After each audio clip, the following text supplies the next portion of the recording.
అపోస్తులుడైన పౌలు గలతీలకు రాసిన పత్రిక 1వ అధ్యాయము.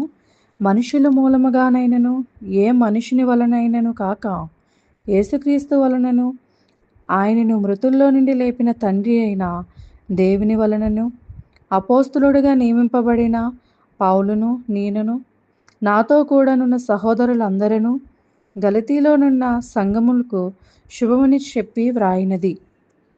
తండ్రి అయిన దేవుని నుండి మన ప్రభు అయిన యేసుక్రీస్తు నుండి మీకు కృపయు సమాధానము కలుగునుగాక. మన తండ్రి అయిన దేవుని చిత్త ప్రకారము క్రీస్తు మనలను ప్రస్తుతపు దుష్టకాలంలో నుండి విమోచింపవలనని మన పాపముల నిమిత్తము తాను అప్పగించుకొనెను. దేవునికి యుగయుగములకు మహిమ కలుగునుగాక. ఆమేన్. క్రీస్తు కృపను బట్టి మిమ్మల్ని పిలిచిన వారిని విడిచి భిన్నమైన సువార్త తట్టుకు మీరెంత త్వరగా తిరిగిపోవుట చూడగా నాకు ఆశ్చర్యమగుచున్నది. అది మరి ఒక సువార్త కాదు గాని క్రీస్తు సువార్తను చెరపగోరి మిమ్మను కలవరపరచువారు కొందరున్నారు. మేము మీకు ప్రకటించిన సువార్తను గాక మరి ఒక సువార్తను మేమైనను పరలోకం నుండి వచ్చిన యొక్క దూత అయినను మీకు ప్రకటించిన ఎడల అతడు శాపగ్రస్తుడు అవునుగాక. మేమిది వరకు చెప్పిన ప్రకారం ఇప్పుడను మరలా చెప్పుచున్నాము. మీరు అంగీకరించిన సువార్త గాక మరి ఒకటి ఎవడైనను మీకు ప్రకటించిన ఎడల వాడు శాపగ్రస్తుడు అవునుగాక. ఇప్పుడు నేను మనుషుల దయను సంపాదించుకొని చూచున్నానా, దేవుని దయను సంపాదించుకొని చూచున్నానా? నేను మనుషులను సంతోషపెట్టగొరుచున్నానా? నేనెప్పటికీ మనుషులను సంతోషపెట్టేవాడినైతే క్రీస్తు దాసుడను కాకియే పోవుదును. సహోదరులారా, నేను ప్రకటించిన సువార్త మనుషుని యోచన ప్రకారమైనది కాదని మీకు తెలియజెప్పుచున్నాను. మనుషుని వలన దానిని నేను పొందలేదు, నాకెవడను దాన్ని బోధింప పనిలేదు గాని యేసుక్రీస్తు బయలుపరచుట వలననే అది నాకు లభించినది.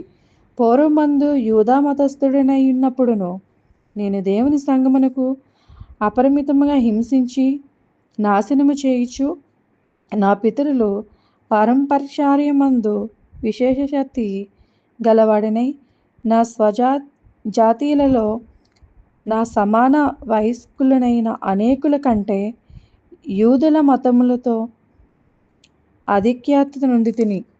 నా నడవడిని గురించి మీరు వింటిరి. అయినను తల్లి గర్భం నందు పడినది మొదలుకొని నన్ను ప్రత్యేకపరిచి తాను కృపచేత నన్ను పిలిచిన దేవుడు నేను అన్యజనులలో తన కుమారుని ప్రకటింపవలనని అయినను నా యుద్ధ బయలుపరుపు అనుగ్రహించినప్పుడు మనుష్య మాంత్రులతో నేను సంప్రదింపలేదు. నాకంటే ముందుగా అపోస్తులైన వారి యుద్ధకు యెరూషలేముకైనను వెళ్ళనలేదు కానీ వెంటనే అరేబియా దేశంలోనికి వెళ్ళితిని. పిమ్మట దమస్కు పట్టణముకు తిరిగి వచ్చి తిని. అటుపైని 3 సంవత్సరములైన తరువాత కేఫాను పరిచయము చేసుకొనవలెనని యెరూషలేమునికి వచ్చి అతనితో కూడా 15 దినములుంటిని. అతనిని తప్ప అపోస్తలులలో మరి ఎవనిని నేను చూడలేదు గాని ప్రభు యొక్క సహోదరుడైన యాకోబును మాత్రము చూచితిని. నేను మీకు వ్రాయుచున్న ఈ సంగతుల విషయమై ఇదిగో దేవుని ఎదుట నేను అబద్ధమాడుటలేదు.